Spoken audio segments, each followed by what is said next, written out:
कर लिया तो इस चैप्टर को समझने में, इस सबक को समझने में आपको कतई कोई मुश्किल नहीं होगी।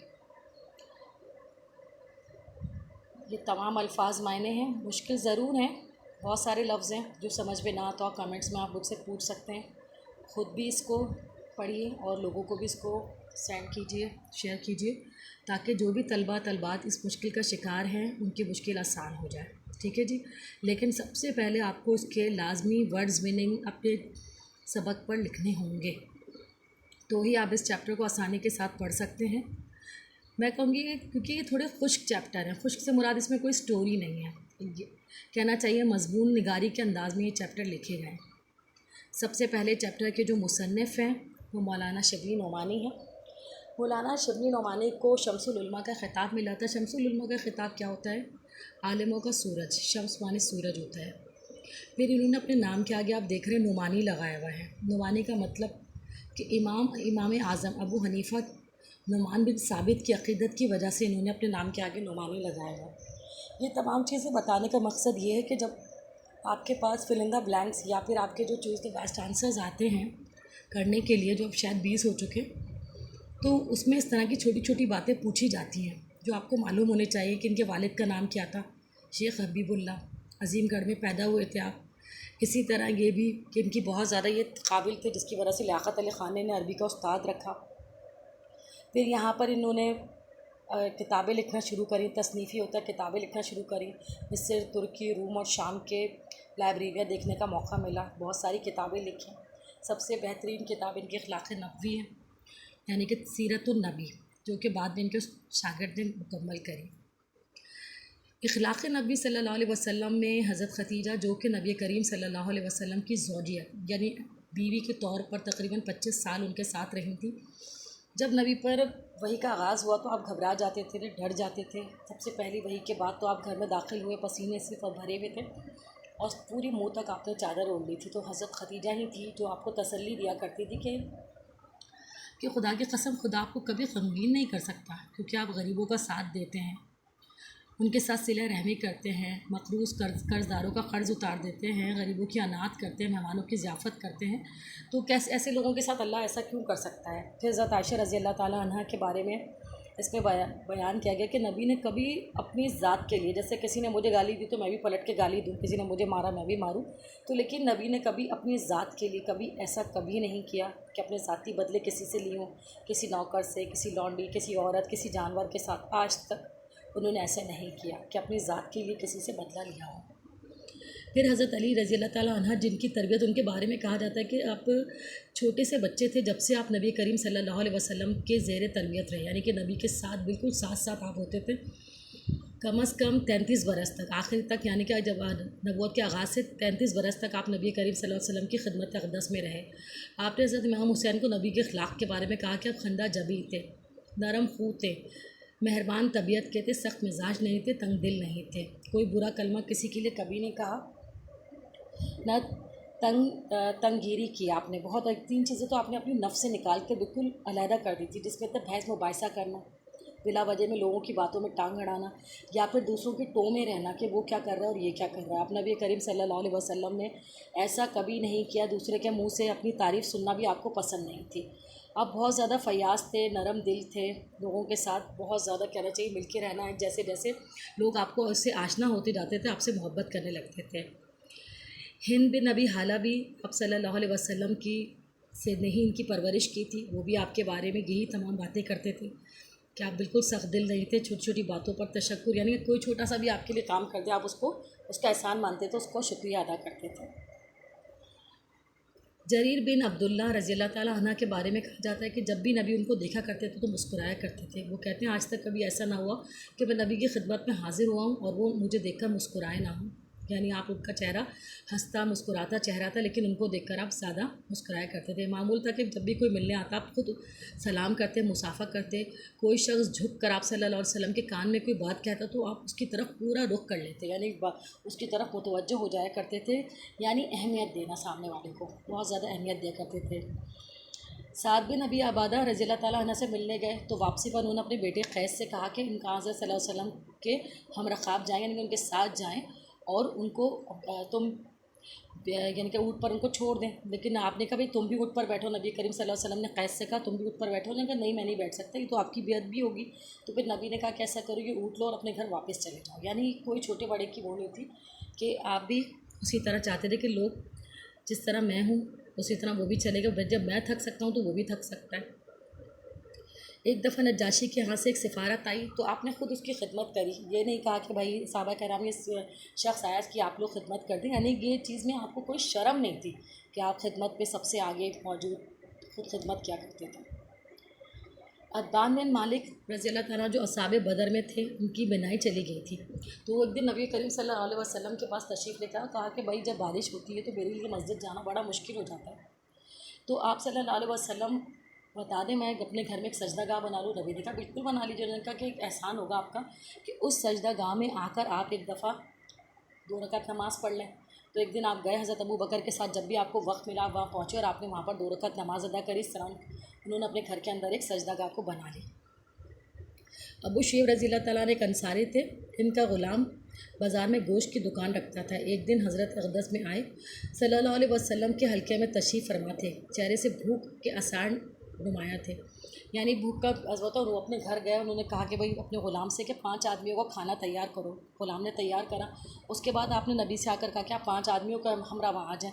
जब आप चलने लगे तो एक आदमी और साथ चलने लगा। उन्होंने पूछा कि भाई अगर तुम कहो तो ये साथ चले वरना इसको वापस करना है। उन्होंने कहा नहीं इसको साथ लेकर आ जाएंगे। यानी किसी की बेइज्जती करना नहीं था कि हमें कोई कह के जी 4 आदमियों को खाना है, हम 8 आदमी लेके पहुंच गए, तो अगर खाना कम पड़ेगा तो सामने वाले की बेइज्जती होगी। यानी किसी तरह किसी को कोई नुकसान नहीं पहुंचाना चाहते थे। आप ये देखिए छोटी छोटी बातें नबी के ख़िलाफ़ कोई बहुत बड़ी बातें नहीं है, छोटी छोटी बातें हैं जिनका ख्याल रखा उन्होंने हमेशा अपनी ज़िंदगी में। एक दफ़ा एक सहाबी नबी की मौजूदगी में अपने चेहरे पे ज़ाफ़रान लगा कर आए। उस ज़माने में था ज़ाफ़रान चेहरे पर लगाई जाती थी तो चेहरा खूबसूरत लगता था। नबी ने पहली दफ़ा ऐसा नहीं हुआ कि उस शख्स के सामने उसे निकाल के उसके जाने के बाद कहा कि इनसे कह देना कि अपने चेहरे को धो लिया करें। मतलब नबी को ये चीज़ अच्छी नहीं लगी कि अपने चेहरे पर वो लगा कर खूबसूरत बनने की कोशिश जिसे कहते हैं हम लोग, लेकिन इस चीज़ को नबी ने पसंद नहीं फरमाया कि जो हम लोग आजकल आर्टिफिशियल हुस्न पे पूरी ज़िंदगी अपनी जी रहे हैं, ये चीज़ नबी को पसंद ना थी। एक दफ़ा एक शख्स ने बाजियाबी की इजाज़त है आप सल्लल्लाहु अलैहि वसल्लम ने फरमाया आ जाए, जबकि वो अरब का इंतहाई बुरा शख्स था। जब आप वो तशरीफ़ लेकर आए तो नबी ने इंतहाई आस्तगी के साथ एहतराम के साथ उससे बात करी। जब वो चला गया हज़रत आयशा रज़ी अल्लाह ताला अन्हा हैरान हुई, कह रहे नबी तो अरब का बहुत ही बुरा शख्स है। तो नबी करीम सल्लल्लाहु अलैहि वसल्लम ने कहा कि देखो हम में से बुरा शख्स वो होगा जो खुदा के नज़दीक सबसे बुरा वो है जिसकी बदज़बानी की वजह से लोग इससे मिलना जुलना छोड़ दें। यानी नबी को उसे मालूम था कि नबी बदज़बान नहीं है, अच्छे इंसान है, तो वो मिलने चला आया। वरना अगर वो कहीं और जाता तो उसकी बदज़बानी की वजह से लोग उसको बुरा भला कहते। सलाम में हमेशा आप तेज़ दस्ती कहते थे, सबसे पहले सलाम करते थे। आज हमारी जो नई कौम है उससे कहा जाता है बेटा सलाम करें। स्कूल में मैं देखती हूँ बच्चों को कहा जाए कि सलाम, जो टीचर नज़र आए उसे सलाम करे तो वो भाग जाते, छुप जाते। जब उनसे पूछा जाए बेटा ऐसा क्यों करते हो तो कहते हैं हमें शर्म आती है। तो मतलब ये समझ से बाहर है हमारी शर्म। वो औरतों बच्चों जो भी उन्हें नज़र आता था वो उन्हें सलाम किया करते थे। यानी सलाम में सबसे पहले एक दफ़ा ऐसी जगह से गुजरे जहाँ काफिर मुनाफिक मुसलमान सब एक साथ बैठे हुए थे, आपने सबको सलाम किया। तो ये है अखलाक हमारे नबी करीम सल्लल्लाहु अलैहि वसल्लम के। सिर्फ छोटी छोटी बातें हैं, जो छोटी छोटी नेकियां हैं जो आगे जाकर बड़ी बनेंगी। लेकिन हमने क्या कर रखा है, हमने बड़ी बड़ी नेकियों को अपना रखा है। नमाज़ पढ़ेंगे, रोज़ा रखेंगे, हज अदा करने चले जाएंगे, ज़कात अदा कर देंगे। ज़कात की भी ऐसी कि बस लाइनें लगवाएंगे घर के आगे। तो ये सब जो बड़ी बड़ी इबादतें हैं ना, ये हैं बिल्कुल, इनको भी करना बहुत ज़रूरी है। लेकिन अगर हम छोटी छोटी इबादतों का लोगों के दिल आज़ारियाँ कर रहे होंगे, लोगों के लिए बुरा भला कर रहे होंगे, हमारी ज़बान से बुरा अदा हो रहा होगा, तो ये सब चीज़ें हमारी बेकार हो जाएंगी। अच्छा जी, अब हम आ जाते हैं मुख्तसर तारुफ यानी हवाला। याद रखिएगा हवाले की बहुत अहमियत है, हर जगह पे हवाला है। फिर है मरकज़ी ख़याल। देखिए मरकज़ी ख़याल में मैं एक चीज़ आपको बता दूं कि आप पर डिपेंड करता है, पेपर में इसमें चॉइस आएगी कि आपने खुलासा लिखना है या मरकज़ी ख़याल।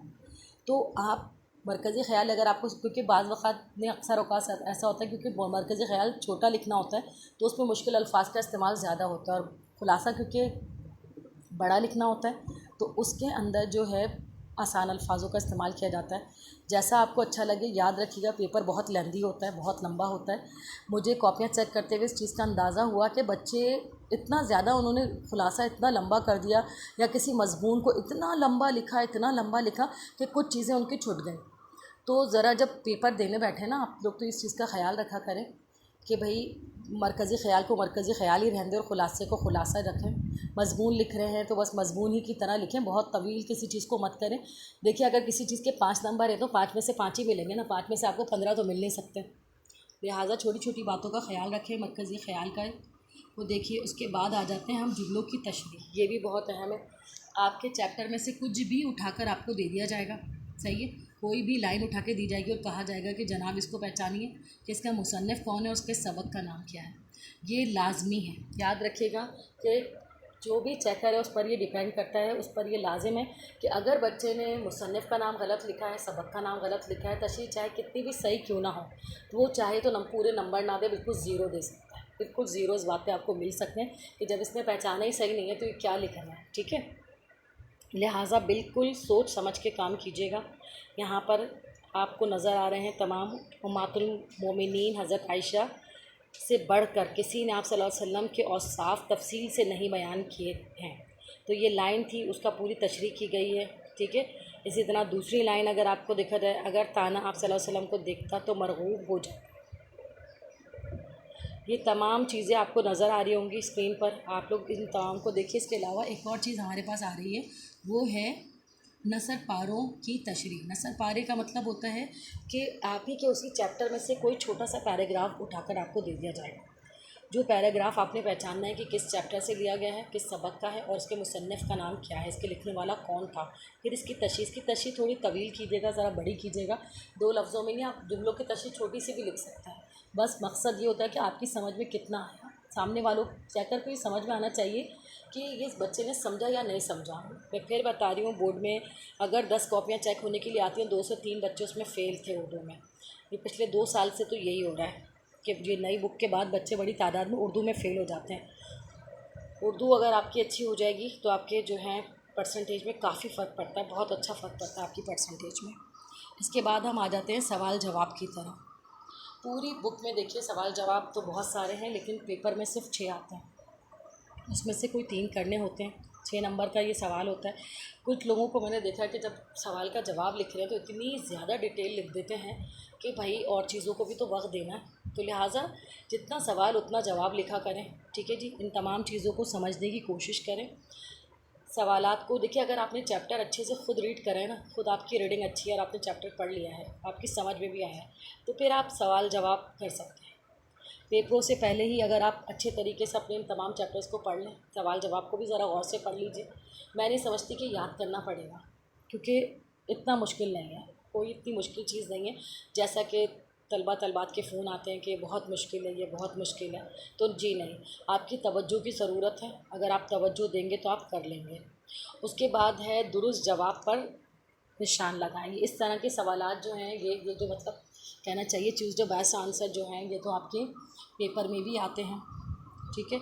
उसके लिए आप ये मत समझिएगा कि जैसे कि आपकी बुक के अंदर जो दिया हुआ वही आपके पास आ जाएगा, जी नहीं, ऐसा हरगिज़ नहीं होगा। वो अपने पास से अपनी मर्ज़ी से भी दे सकते हैं। आपको चैप्टर अच्छे से रीड करना है, लाजमी तौर पर सबक आप अच्छे से उसकी बुलंद ख्वानी करें, अपने लिए रीडिंग करें समझ के।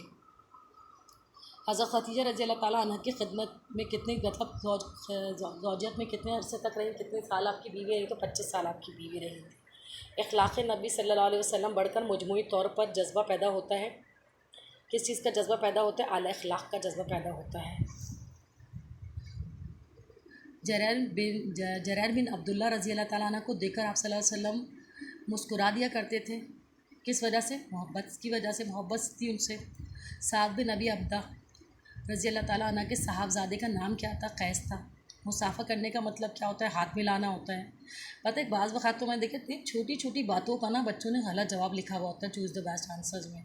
अफसोस होता है ये चीज़ें देखकर। अबू शुएब रज़ी अल्लाह ताला अन्हु के ग़ुलाम की बाज़ार में किस चीज़ की दुकान थी? गोश्त की। अगर आपने इसको रीड किया होगा तो आप इसे कर लेंगे, वरना नहीं। फिर खाली जगह में दुरुस्त की। देखिए खाली जगहें भी उन्होंने इसलिए दी ना कि बच्चा पढ़े, बच्चे का पढ़ाई की तरफ दिमाग माइल हो, ऐसा ना हो कि वो बिल्कुल भी ना पढ़े। आप सल्लल्लाहु अलैहि वसल्लम के अखलाक डैश से बढ़कर किसी ने तफसील से नहीं बताए थे। किसने? हज़रत आयशा रज़ी अल्लाह ताला अन्हा से बढ़कर। आप सल्लल्लाहु अलैहि वसल्लम ने कभी किसी से अपनी ज़ाती मामले में इंतकाम नहीं लिया। अपने नफ्स से 3 चीज़ें आप सल्लल्लाहु अलैहि वसल्लम ने बिल्कुल दूर कर दी थी। आप सल्लल्लाहु अलैहि वसल्लम सलाम में पेश दस्ती यानी पहले करते थे। एक दफ़ा डैश नजाशी के यहाँ से सिफारत आई। अब इस सबक का ख़ुलासा मैं आपको पहले ही बता चुकी हूँ, फिर यहाँ पर भी सही और गलत के निशानात लगाने के लिए आए हैं। आप सल्लल्लाहु अलैहि वसल्लम दोस्तों में पाँव फैलाकर नहीं बैठा करते थे, यानी बेअदबी होती है ना, सही है ये।